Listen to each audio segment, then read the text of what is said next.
Well, hello, ladies and gentlemen. Welcome to another edition of the EKN Debrief here on the EKN Radio Network. My name is Rob Howden, joined by David Cole as we take a look at the most recent event of the EKN Trackside Live Tour presented by Cooper Tires. It's interesting because the light at the end of the tunnel is getting a little bit bigger. I think it's going to end up being 26 EKN live broadcasts throughout the 2018 season. Actually, it might be 27, in fact. But anyways, we're almost there. I was down at the Texas Pro Kart Challenge event, the finale, event number 4 at the Dallas Karting Complex in Caddo Mills, Texas, just this past weekend. We've got the WKA race coming up. David Cole and I heading to Lancaster this weekend for the Streets of Lancaster race. And, of course, capping off the entire season of our Trackside Live coverage of the SCUSA Super Nationals in November. This week's show presented by CRG Nordam. If you want to drive the best, drive a CRG. After years of independent American importers, CRG Nordam is now managed directly by the factory and run out of their state-of-the-art headquarters in Texas. CRG Nordam is the American arm of the CRG factory in Italy, and they're serious about success. If you're ready to step up to the national level, do it with a factory race team that competes across the USA. CRG Nordam is a full factory effort with the best personnel and the finest equipment. We're serious about winning, and you should be too. Now, David, I'll jump into a quick little overview of the Texas Pro Kart Challenge event. But, you know, there's been events that you've been to, and I've been lucky. I haven't had any rain. And I'll tell you, I know that, you know, you've got rain every once in a while. You've been hit by some rain. Man, we got a ton of rain. Not on Sunday when we were racing, but Thursday, Friday, and Saturday. That Dallas area, Caddo Mills, got absolutely pounded with rain. It was very David Cole-esque. Well, you know, luckily for you, you didn't have to go out really into the elements. You were covered there with their second story awning there. So you got a little lucky. You didn't have to go out and take photos or do this or that. Well, you know, that's true. I was going to say the rain was coming in sideways. So I posted some stuff to my social media and EKN social media where I had like tire boxes up because we were outside announcing all our equipment, laptop, mixing board, all in some tire boxes covered in a tarp. But the wind was coming in sideways. But you're correct. I wasn't out on the racetrack. Every corner worker, Ken Johnson, who was shooting photography for the weekend, everybody had their rubber boots on. But I was lucky. There was minimal coverage for me. But you're right. I wasn't out there like you would have been. No, not at all. Not at all. But it's good. It's good to see you get into the elements. You know, triple digit temperatures in Amarillo, and then rain now in Dallas. Yeah, well, you know, I know that you were probably home with your foot up on the couch, you and your son watching the football game, while I was out there busting my butt in the. Actually, Sunday was a better day. But I was mowing the lawn, cleaned the car, and then watched football. Wow. Yeah, crossing off the honey-do list. Good for you. Good for you. Well, we're going to Lancaster this weekend, so you need to get that lawn cut now. So, as I said, the region absolutely hammered by rain Thursday, Friday, Saturday. And by I mean hammered, I mean at one point there was tons of flooding around the area. Driving back from the track to the hotel, which is I think probably about not even a 10-minute drive, there was one particular part where the fields on both sides were flooded, and it was like powering underneath the highway. It was crazy. We were actually going to Mark and Gina French's place for dinner. The staff was heading there on Saturday night. We couldn't get there.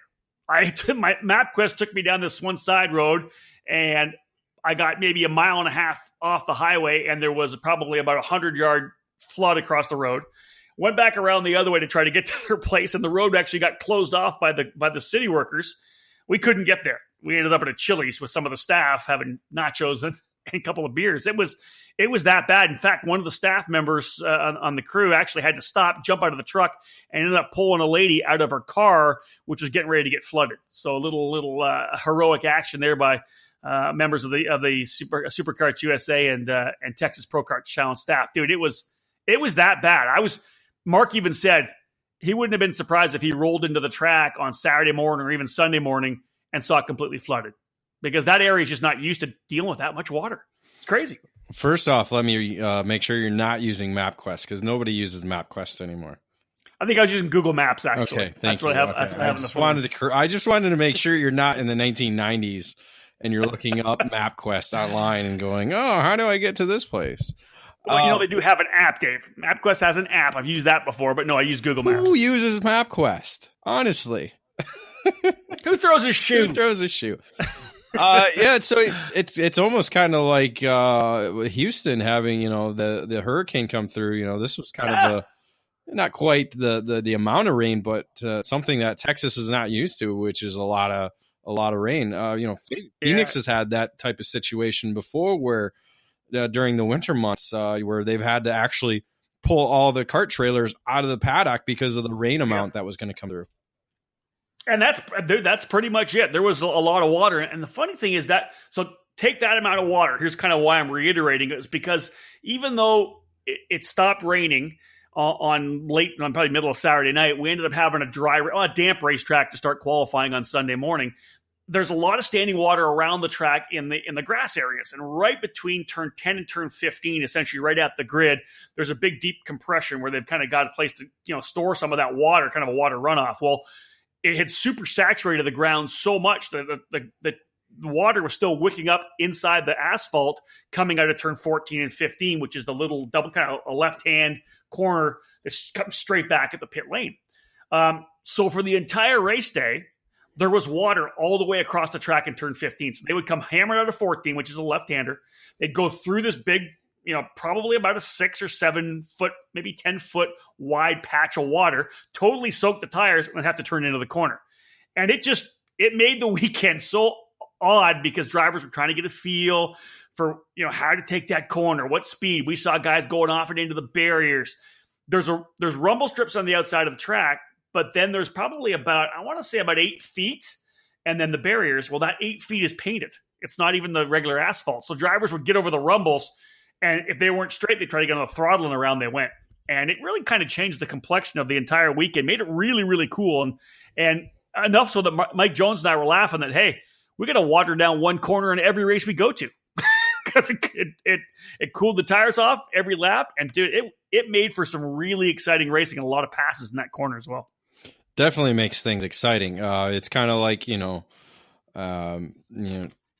it throws a new element into driving. Instead of just being focused in on hitting your marks, you got to be aware of the elements that are around you, and especially in that section. It almost looks, we've seen kind of issues like that before with track drainage.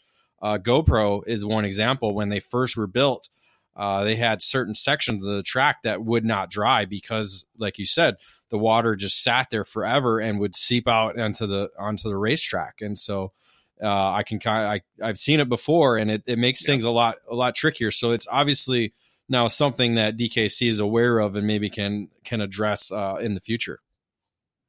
Again, folks, Rob Howden and David Cole here on the EKN Radio Network, as we're providing the overview of this debrief, this breakdown of the final round of the Texas Pro Kart Challenge at the Dallas Karting Complex. Wet racetrack in turn number 15. Otherwise, really just a great atmosphere overall on the weekend, David, with the championships on the line. I think we all know there's lots and lots of great talent in the state of Texas. We've seen guys go out and win national number plates. A lot of the younger guys are finding themselves running for race wins on the Pro Tour or whatever events they go to. And I know there's some people that kind of complain about DKC. I like the layout. I know a lot of guys love it as well. Some people say it's tough to pass there. Now, granted, I saw passes in 5 different corners, so there's opportunities to make the pass. You just got to be able to get things done correctly. So overall, pretty good weekend. Single race format. They did a Saturday practice, Sunday race in March during the school year. In the off season, they did Friday practice, doubleheader Saturday, Sunday at both NTK and then at Amarillo, and then back now into the school season. It was back to a Saturday practice, Sunday race. Everybody was able to get rolling by probably about 4 or 5 o'clock, and they were on the road home. So I really like that approach. Overall, just a fantastic weekend. And after this break, folks, when we come back, I'll jump into the paddock pass, talk a little bit about what happened away from the racetrack. But again, this is the debrief, episode number 34, September 26, 2018. When we get back, we'll talk more about the final round of this year's Texas Pro Kart Challenge. Fresh off of 2 USPKS Drivers National Championships and the Team Championship, Nitro Kart has some very exciting news for the youngest racers just getting started. The all-new Nitro Kart Kid Kart. Now, beginning racers can enjoy the same kind of championship-winning performance as cadet kart drivers. Designed in the USA and manufactured in Italy, the Nitro Kart Kid Kart features the same premium quality and engineering you've come to expect from Nitro Kart. Kid Karts are in stock now, so order yours today. Hi, this is Hayden Jones, Team Nitro Kart driver number 716 in KA100 Junior and X30 Junior. I just won my first national event and I couldn't have done it without Nitro Kart support. Nitro Kart has a few arrive and drive spots open for the cadet classes at SCUSA Supernats. They helped me win and they'll help you too. For details, contact Nick Tucker at 704-818-7868. Look forward to seeing you at the track. Now let's hear what the experts have to say about Nitro Kart. Nitro Kart! Race one or chase one! Welcome back to the EKN Radio Network and episode number 34 of the EKN Debrief, September 26th. David Cole and I breaking down the Texas Pro Kart Challenge final round at the Dallas Karting Complex in Caddo Mills. Let's jump into the Paddock Pass. This episode of the Paddock Pass is presented by Acceleration Kart Racing. Acceleration Kart Racing has everything you need to go racing, from tires to helmets. They have a great website for you to order from, and kart racers ready to pick up the phone and answer your questions 6 days a week. With over 20 years of kart racing under their belts, Acceleration Kart Racing has the experience to help you succeed on the track. You can rely on them to get you the parts you need when you need them. Make Acceleration Kart Racing your go-to source for everything karting. So, David, I got a couple of things to talk about here. Number one, I'll reiterate the standing water that we had in the grassy area. Of course, made Sunday really exciting. One section of the racetrack being wet all day made things super interesting for turn 15. Drivers had to run through that puddle every lap. Just had to figure out how to get through. Some guys were climbing up on top of the curb.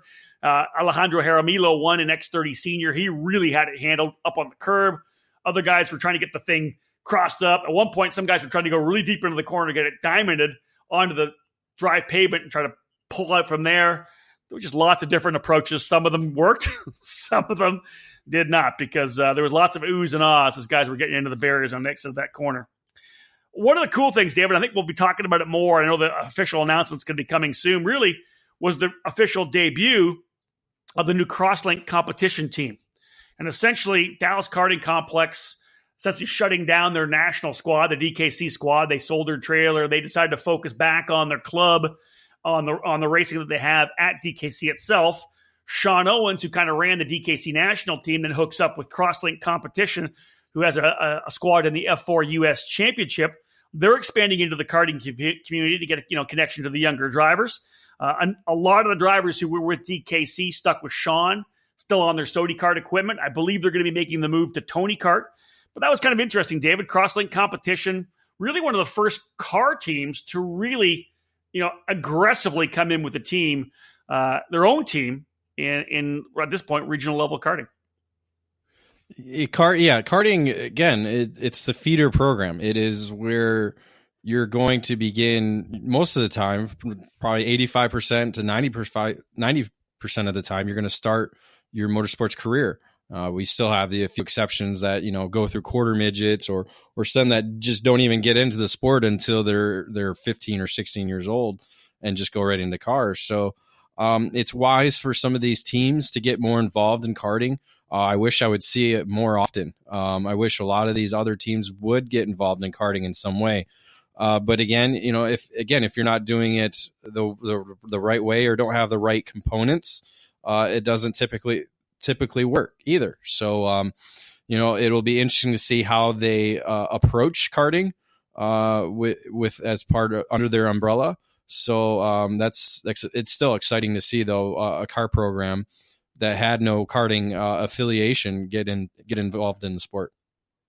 And I think the interesting thing with this program is the fact that, number one, we're talking about a very small percentage of the sport itself, the community. Maybe 1% to 2% are those kids that are anywhere between 13 and 18 years of age who are getting themselves ready to potentially make that move. They've got career aspirations, and they're using karting as that stepping stone where they're learning the racecraft. Personally, what I've seen over the last number of years, the guys that have the most success when they go into cars is the guys that have run at least 1, 2, or maybe 3 years of senior karting. They've run senior karting like an Oliver Askew, like Kyle Kirkwood. These guys, Dakota Dickerson, they come out of senior level karting, and then they get into the cars, and they've just got that racecraft, that real racecraft, not the mini or junior racecraft, but the hardcore elbows up, drop the gloves senior racecraft. That's the best transition. I'm really hoping that that's the way they approach this program. Crosslink does, where they'll have drivers come up through their car team or karting team, get them into a year or two of senior, and then move them potentially to F4, whatever it may be. But you're right. The cross marketing that we can get with a team like Crosslink when they are marketing the fact that they have a karting team could be good for growing the sport on other levels as well. But cool to see Sean Owens, great guy. He knows his stuff, and he's going to head up that program. Of course, an official announcement coming out very soon. Last but not least, for the Paddock Pass, one driver that kind of surprised me. I've seen him at the Texas Pro Kart Challenge for the year. He's been actually coaching Chase Gardner, and he's working actually to coach more drivers for VME Kart USA. That's Jacob Loomis, the Texan, showing up actually with a kart, running an X30 Senior. Kind of surprised me that he was there. Get a chance to kind of do a one-off with VME, but he's solidified his work with the VME USA program. Got a chance to drive, but he's going to be working with more drivers at Las Vegas when they go for their events with VME Kart USA, which is, I think, pretty cool. But good to see Jacob out there. And, of course, when we go to the race report, we'll talk about his action. But awesome to see him get a chance because he's obviously trying to get the cars himself, doing some car racing. But back home again, like everybody does, come back to the roots to get back behind the wheel of a racing kart. Well, he was actually at the WK event the weekend before. There you go. Racing with VME Kart there. So I didn't happen to put two and two together until I walked the paddock. I believe it was Saturday night. Realized, oh, yeah, that's who that is. Because again, I've known of Jacob for a while through karting previously, and then in the car stuff that he's done over the last few years. So yeah, it's. The VME Kart USA is really focused on trying to get more people not only in the sport, but on board with VME Kart. Obviously, Chase Gardner's done a really great job this season with the brand. Elliot Cox is another cadet driver in the Midwest that's been doing very well as well.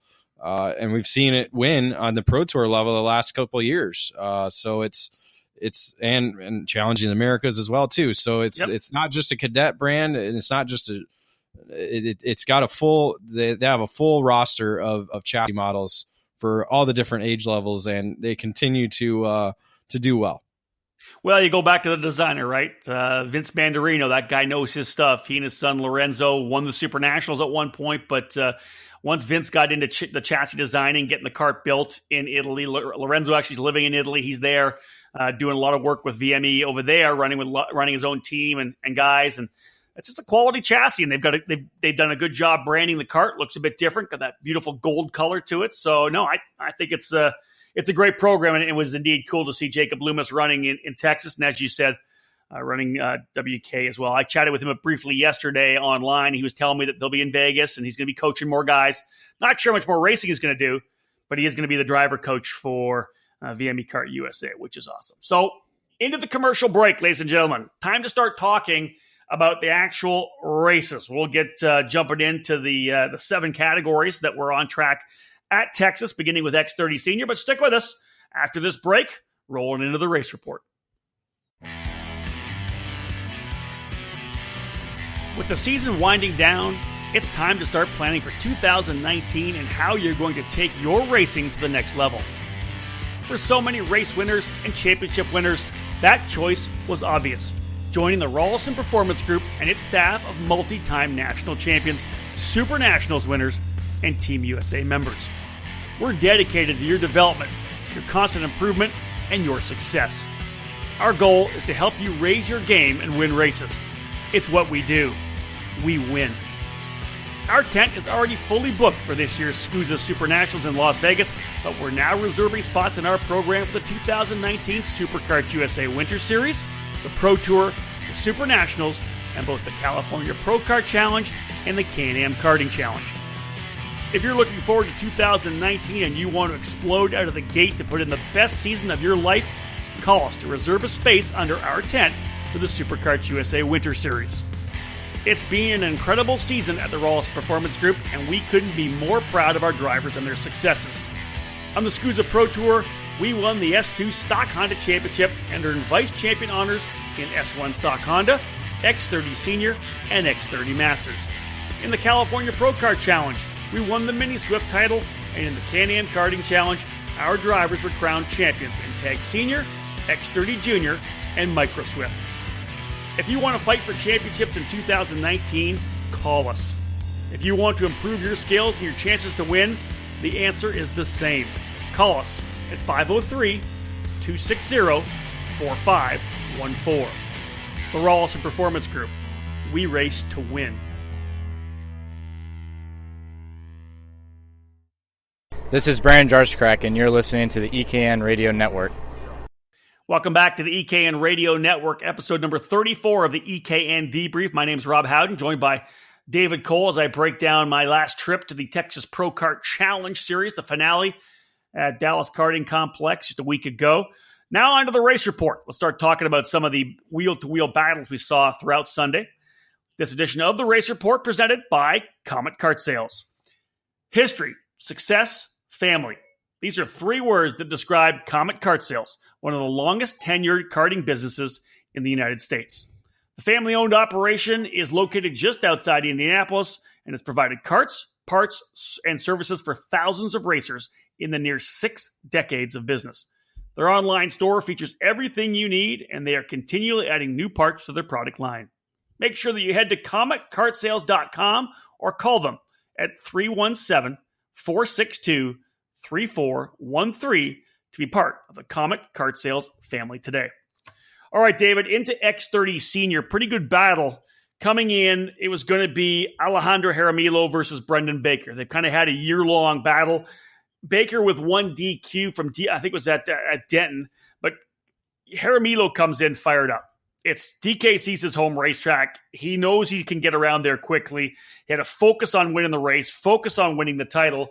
But in that kind of damp, after the rains on Saturday, the damp qualifying, Baker just able to pip him by 18 thousandths of a second in qualifying. So that puts them on the front row still. Baker gets the lead early, pulls away a bit, but he makes a minor error coming through turn number 15, pushes wide. Jaramillo able to get a better run and is able to pass him at the end of the straightaway into turn 1 and takes the pre-final win. Now, then we go into the main event, and this is where things are going to kind of get pretty exciting.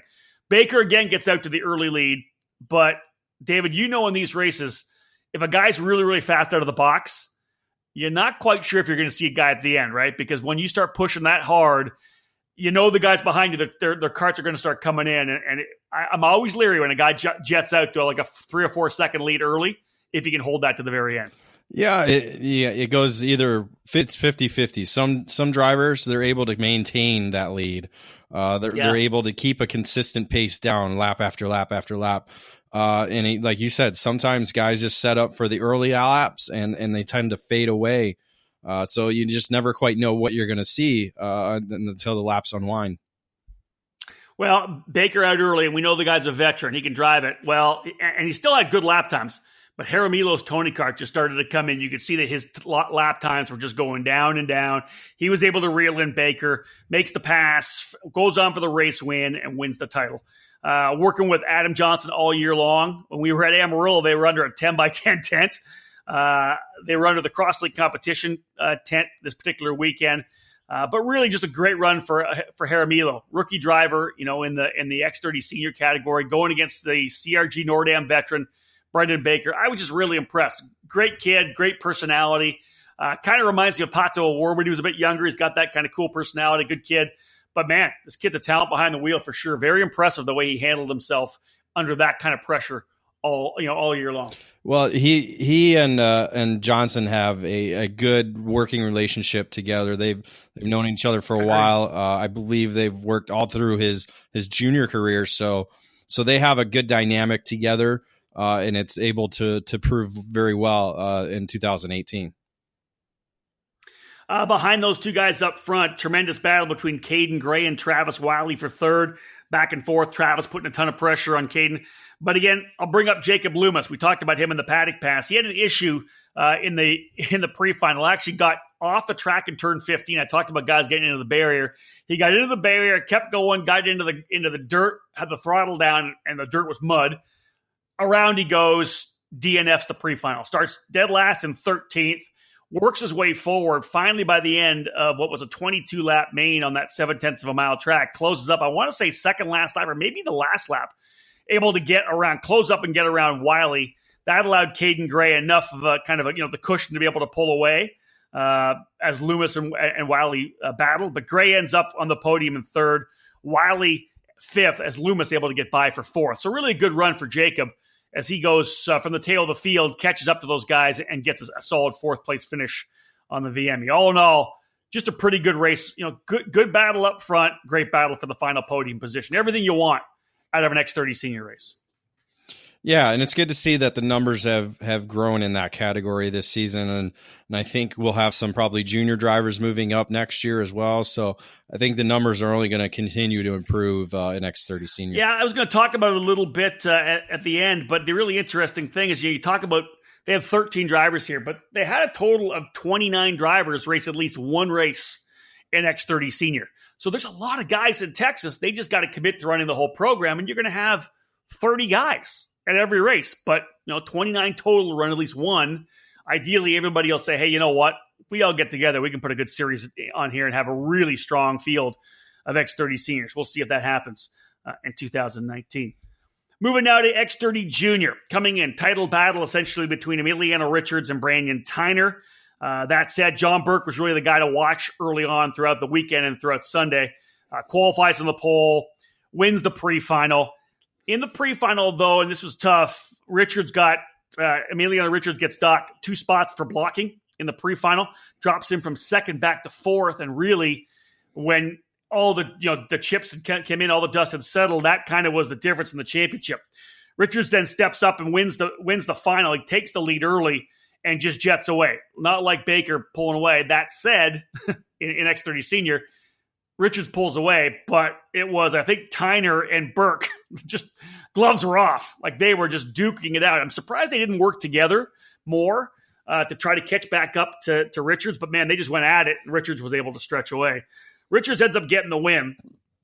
Burke finishes second.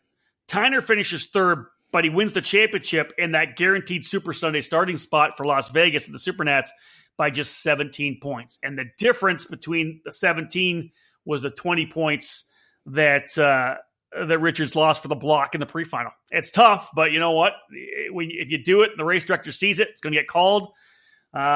It's funny. People always put the focus, right, on that one race. Well, if that didn't happen, we would have won the championship. But you got to look back to the first race. You got to look, when you lost 20 points in that pre-final or whatever you did there. There's times where you can lose points throughout the entire season. It just happened that this particular one here, changed what could have been the outcome on that particular day. Yeah, I was just going to say that it's not that one race. It's you lost points all season long in certain spots. I mean, if you would have qualified pole, that gap would have been only 7 points going. That's it. So again, we've seen that in many, many championships. So yeah, you kind of want to place blame on in certain situations, but it really wasn't that because again, you were at fault. It was your own fault. It was called. It obviously didn't sound like it was disputable. Blocking is blocking. We've seen it many times before. And sometimes it's easier just to give up that spot and then to get it back the next lap after you regroup. So just part of learning, part of developing yourself as a driver. So I'm sure Richards will learn from this and move forward. Yeah, he's fast. Now, moving to X30 Master, this is kind of disappointing. Only 3 drivers there in the Masters category. They had a total of 16 drivers enter throughout the season. Another case where guys just didn't come to DKC. I don't know whether or not. I know that they've got a really good group. A lot of the drivers in the Texas PKC are located down in the Houston area and maybe just didn't want to drive up for a one-off weekend. It's a shame. They had 3 drivers. But the funny thing is we had probably I want to say some of the most excitement with just those 3 drivers, and they really never raced wheel to wheel, which was hilarious. So in qualifying, again, a little damp, Keith Harless, he ends up stealing the pole away from point leader Miguel Mir on the final lap of qualifying. Harless drops a lap right at the very end. Excellent job. Pre-final, Mir walks away, dominates it, takes the win. Harless in second. Rod Lake ends up in third. I think Rod and Keith were a little closer together. So we go into the main event.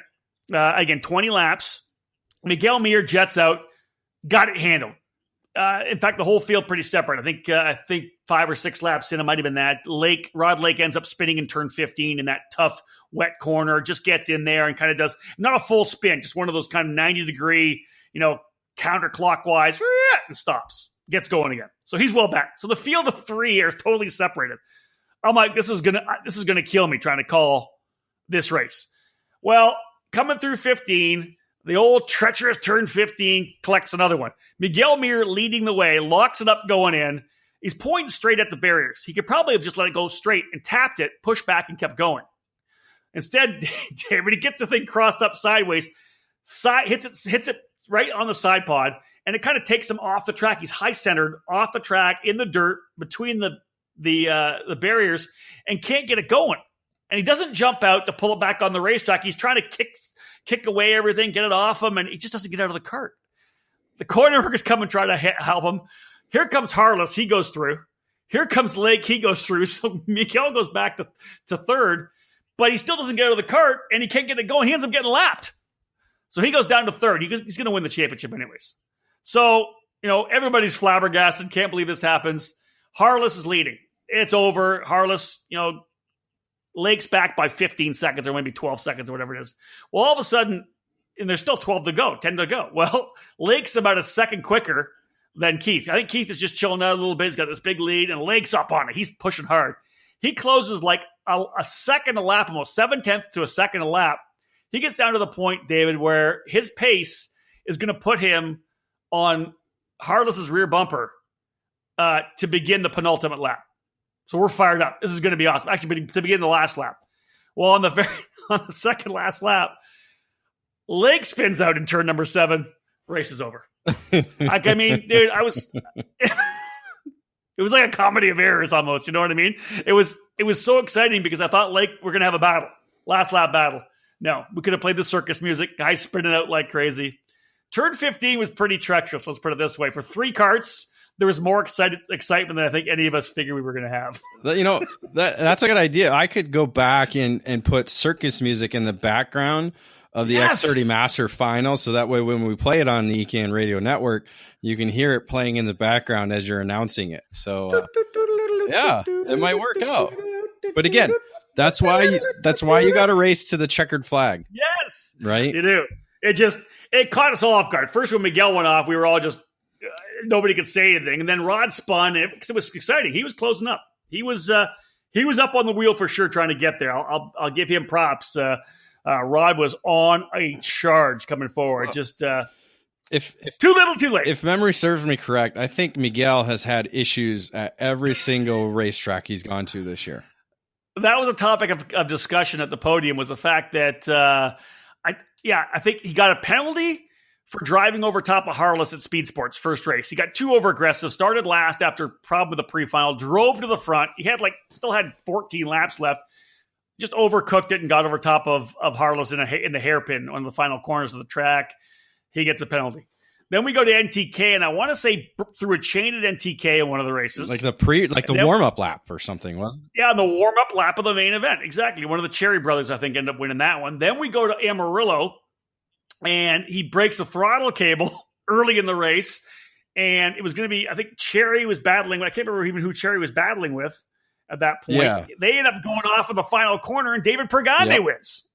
So Miguel Mir still wins the championship in the category based on all the other wins. But yeah, it's been an up and down year for Miguel Mir, despite showing unbelievable speed. Fastest driver in the category all year long. Yeah, but you still got to make it to the checkered flag again. You got to make it to the checkered.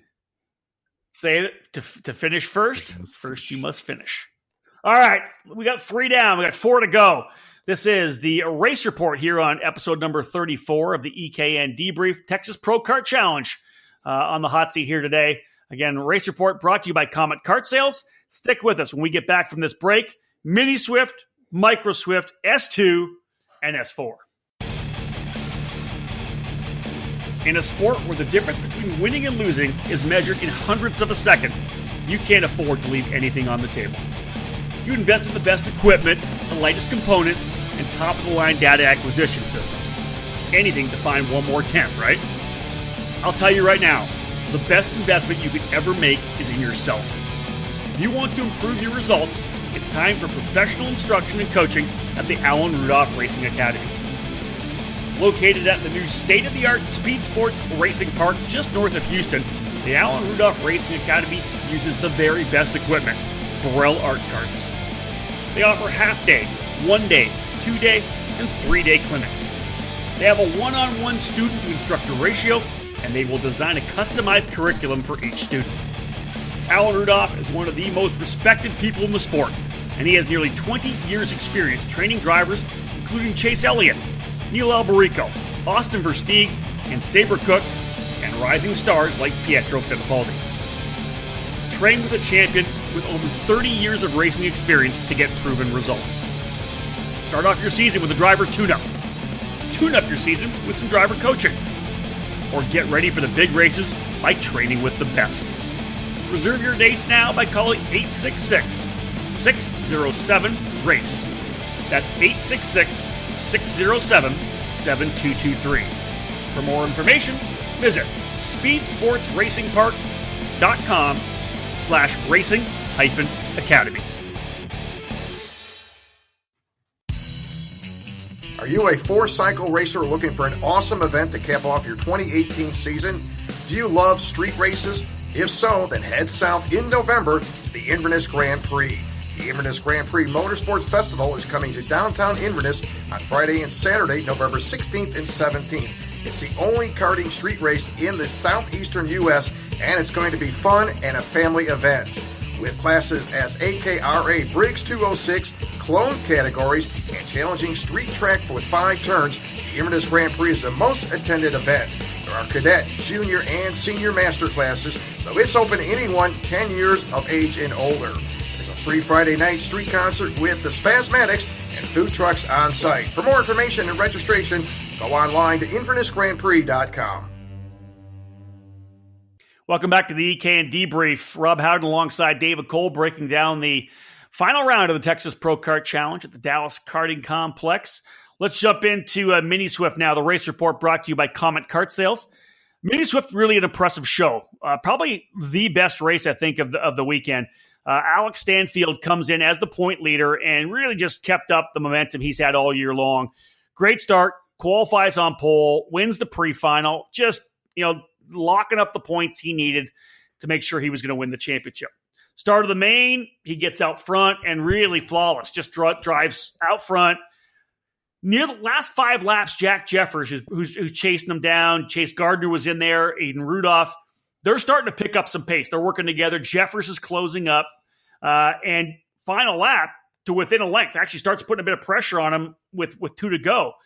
And Stanfield's got some good pace. Coming out of turn 9 into this double apex turn 10, which is right in front of the grid area at Dallas Karting Complex.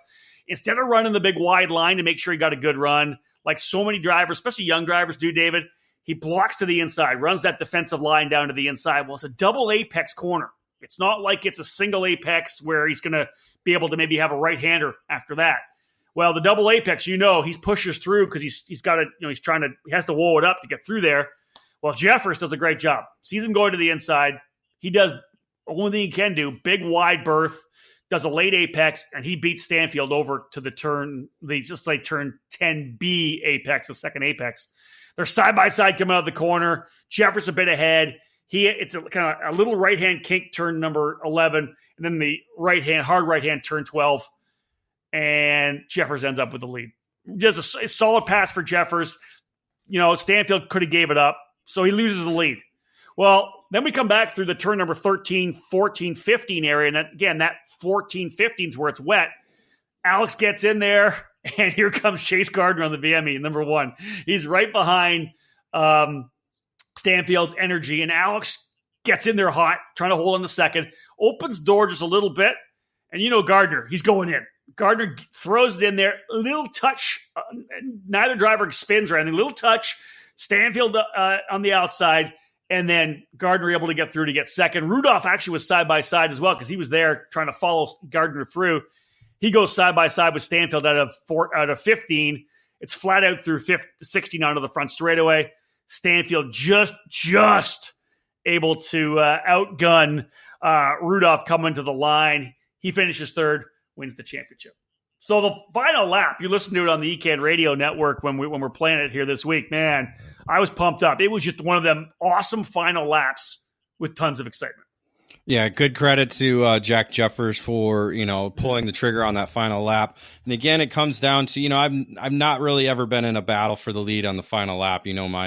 My resume on that situation, but it's almost like, if I was a team manager, I would want my driver to post his fastest lap of the race on the last lap, not to be trying to throw defensive lines and with 5 laps to go and the last lap to go. Just hold your line, run the fastest lap that you can on the final circuit, because we know these mini carts aren't falling off half a second from the beginning of the race to the end. I mean, we see it all the time with guys laying down fastest lap of the race at the end.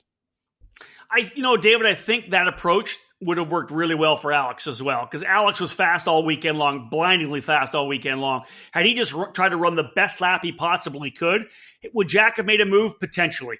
But he already had the championship pretty much locked in, qualifying on pole and winning the pre-final. So I would love to have seen him say, you know what, I'm going for it. You try to get me. Even if Jack had tried to move to the inside with that double apex, Alex probably could have hung the outside, been through A and B, and then had the inside line for turn 11. Bottom line is, like you said before, learning experience. This year, and I'll give this to Alex Stanfield, no doubt in my mind, Alex Stanfield steps up, and this was his best season. He really came out of his shell, looked very, very good, dedicated to the craft this year, and was just impressive. I think he did a tremendous job. He ends up finishing third. As I said, Jack Jeffers with the win. Chase Gardner, a great last lap pass, following suit to go to second. Stanfield, though, finishes third and gets the victory. Tremendous job for him. Micro Swift, 4 drivers in the Micro Swift category, really all about Ethan Thomason all weekend long. Class the field, qualified on pole, wins the pre-final, wins the main event going away. Jack Iliff in the middle of a good battle with James Moss for majority of the race, but Jack breaks away and he pulls out to a good cushion in second. And then really what happened, James Moss had some trouble. One spin, near spin, a couple of almost spins, and that allowed Sarah Bradley to close back up because she didn't make a mistake. Jack Iliff spun at least once.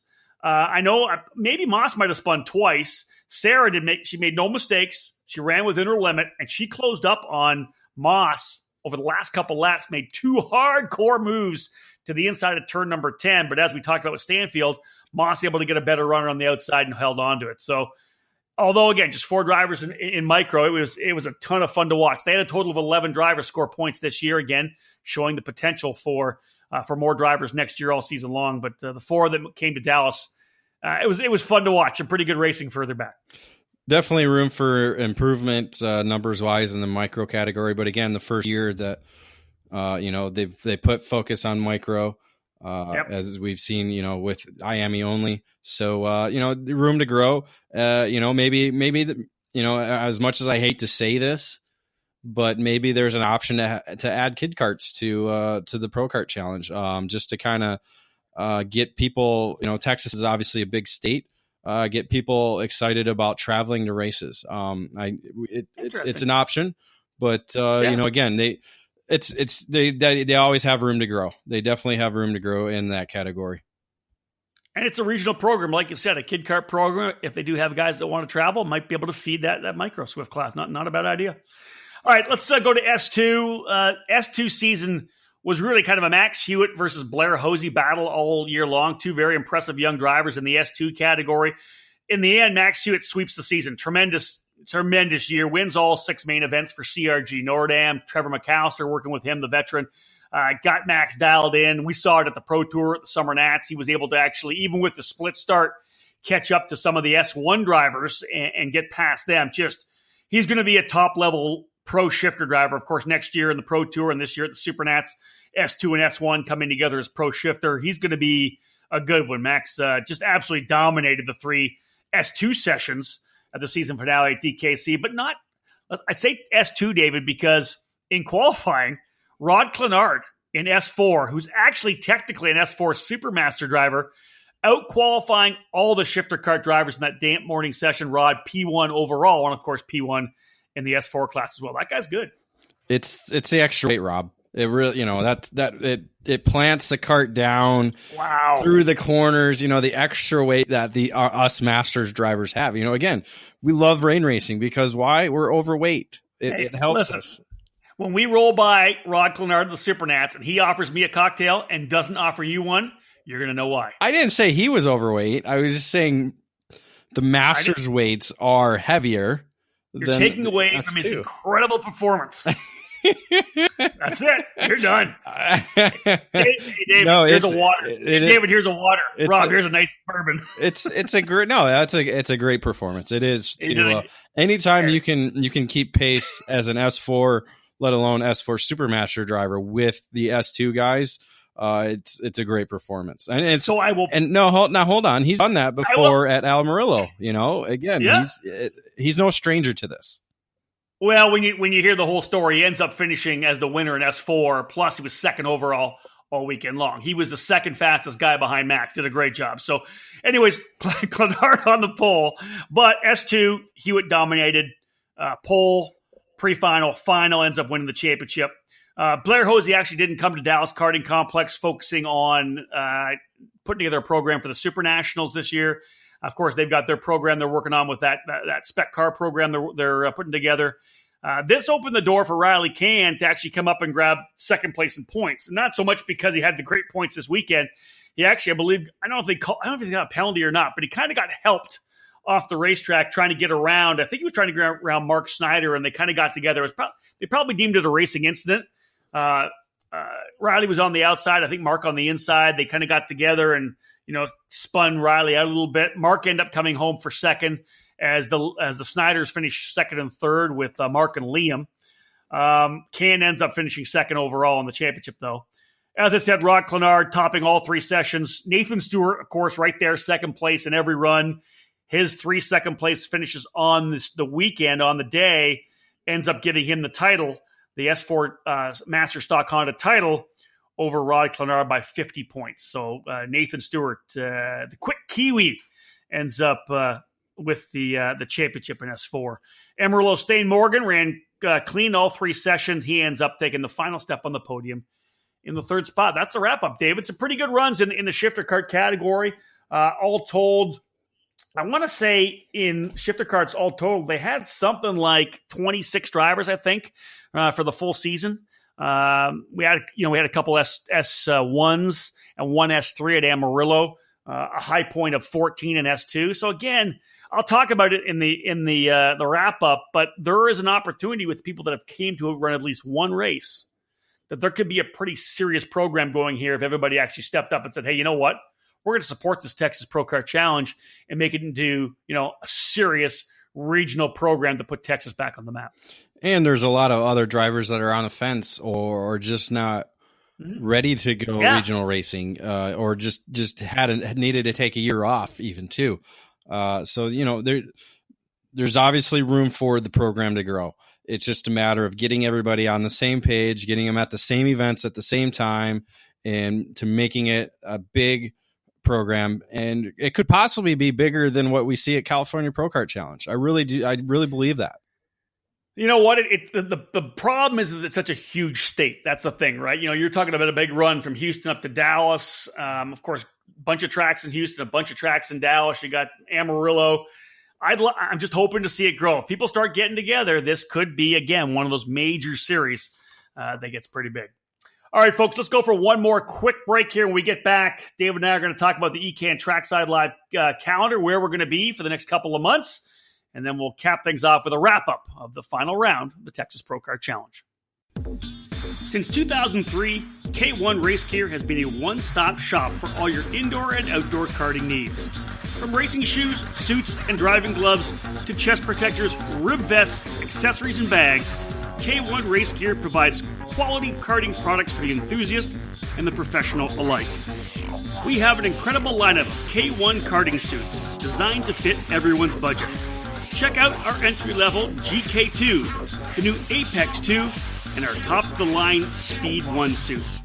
Then, choose from our Apex and RS1 karting gloves and add in our K1 shoes, rib protectors, and neck collars. If you need a custom suit to support your sponsors, we can create a custom look as unique as you are. As you would expect, our custom suits are made to order. With pricing as low as $495, you're sure to find a suit that not only satisfies your racing needs, but is easy on the wallet as well. We take care of all of our customers at K1 Race Gear, not just the ones with deep pockets. Visit K1RaceGear.com today and get everything you need for your next racing season. Hello, karting fans. This is Gabby Chavez, and you're locked into the EKN Radio Network. Welcome back to episode number 34 of the EKN Debrief here on the EKN Radio Network. My name is Rob Howden. Wrapping things up here with David Cole. David, it's been a huge season for us. A lot of events that we've been traveling to, from the SCUSA Winter Series, the Challenge of the Americas, USPKS, WK Man Cup, Texas Pro Kart Challenge, SCUSA Pro Tour, one-off races like the Rock Island Grand Prix, Streets of Lancaster. Man, we got a lot coming. But before we look at it, let's jump into the EKN Trackside Live calendar presented today by Bell Racing USA. Be confident in the risks you take on the track, knowing you're not taking a risk with your safety.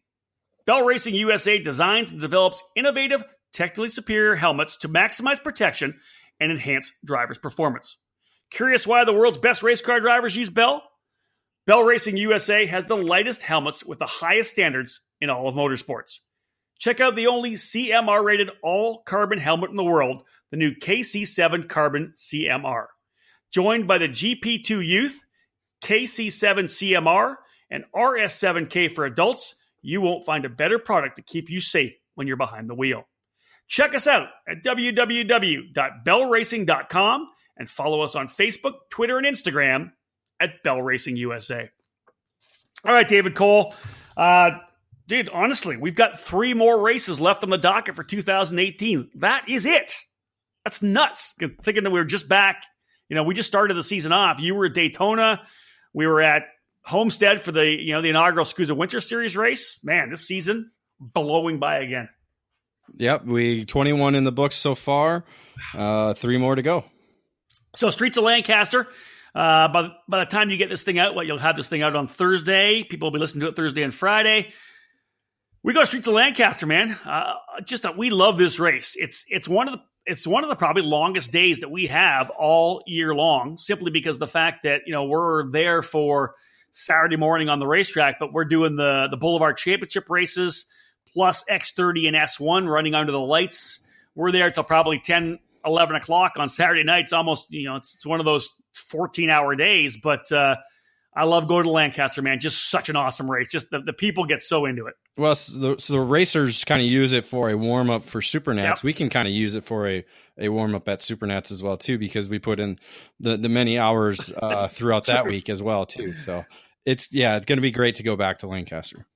So are you looking forward to anything in particular for Lancaster? I know, one thing I looked at, Beck's, which was the restaurant right at the Boulevard corner, is now a Mexican place, and it looks good.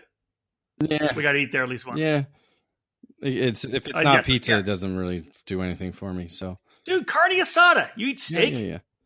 I'm more interested in seeing if Billy Musgrave can sweep the season for California Pro Kart Challenge. He has yet to lose a session in California Pro Kart Challenge competition. Wow, that's I like that. That'll be a storyline we'll work on. Again, that's where we're going this weekend. Now, after that, David, a month break. You'd be cutting grass for a month, but after that, you head to the finale of the WK Manufacturers Cup, round number 6, back down to Mooresville, North Carolina. Go Pro Motorplex, October 26, 27, 28. Yeah, when you were talking about rain before, it rained there in March, and with it being October, I'm going to guess it's going to rain again. I'm going to say that in the offseason, we'll have to buy, we don't have this right now, we'll have to buy some EKN team rain gear. I know we don't have anything like that for us now. I'll make sure we have some of that for 2019. But yeah, it's always a potential for rain. But man, it's such a great racetrack, man. That place is just fantastic, is it not? It is. Driven it in 2015. Definitely want to drive it again. I like it. After that, folks, we got a couple of weeks, and then we are back at it for what is the granddaddy of them all, the 22nd running of the Superkarts USA Super Nationals. They head back to the Rio All-Suite Hotel and Casino, March 14th, 15th, 16th, 17th, 18th. We'll have more information on our live program there. David and I are going to pull out all the stops. There's going to be a lot of great coverage, new stuff throughout the entire week. I'm told, I believe, we're going Facebook Live again on Sunday, Super Sunday, for the main events. So we'll get that information for you, but that's just the biggest race. And of course, we'll be EKN Live. David and I will be trackside probably Monday, Tuesday, Wednesday, and we'll be giving you all the information you need. That's our EKN Trackside Live calendar. 3 more races set to go: Lancaster, Man Cup, and Super Nats. David, time winding down in this edition of the Debrief. Let's do the wrap up. Texas Pro Kart Challenge entry numbers on overall up for 2017. Even though there's some uncertainty with the SCUSA shifter program that definitely affected the Texas PKC, they, in the past have had a lot of shifter kart guys. So we just haven't had the same amount this year. Once they figure out how they're going to get people to attend their races, they're going to be good because all told, 135 different drivers running at least one event this year. Yeah, that's why we were talking about earlier. They have the numbers. And as we said, once they figure out the shifter program, they'll be able to get those numbers even better. And again, it can be as big, if not bigger, than what we see out in California. I agree. Chassis wins at the Dallas Karting Complex for the finale. CRG winning both shifter kart categories, 2 wins for them. Tony Kart winning both X30 Senior and X30 Junior. Burrell getting the win with Keith Harless in the master category. Bennett grabbing the win in the mini Swift, and Parolin with Ethan Thomason scoring the win in micro. So 5 different chassis scoring wins at the Texas Pro Kart Challenge finale. All in all, David, pretty clean racing. I thought it was really impressive for the most part throughout the year. Mark French did a tremendous job as the race director. I think as a fill-in role. Wasn't supposed to be the race director, but ended up grabbing that position when it was vacated just a couple weeks, maybe even a week before the start of the season. All in all, I thought he did a tremendous job. He could be a great race director. I'm not sure if he wants to do that, but being the father of a national number 1 ranked driver, Jake French, a mechanic, he's had his hand in so many different levels that I think he did a great job. And last but not least, we'll see what happens. The promoters, Gina and Mark French, have got some interesting options. I've been told some plans that could be on the table for 2019. A lot of cool stuff happening for the Texas Pro Kart Challenge. That's it, bud. We're done. Ready to go to Lancaster? In-N-Out Burger. Dude, I can't wait. We're going to land in LAX. I got to wait for an hour till they get there. We'll hop in the rental car, straight to In-N-Out, hooking it up. You know what? I'm debating animal-style French fries. But I saw I think Mike Burrs posted it. Animal-style fries with chopped chilies. That sounds pretty good. Sounds like you. Oh, God, it sounds good, doesn't it? It does sound like you. And you'll have what? Double or triple burger with nothing on it? It's the meat. It's the bun. Didn't you do the quad and you didn't like it? No, I loved it. Oh, yeah.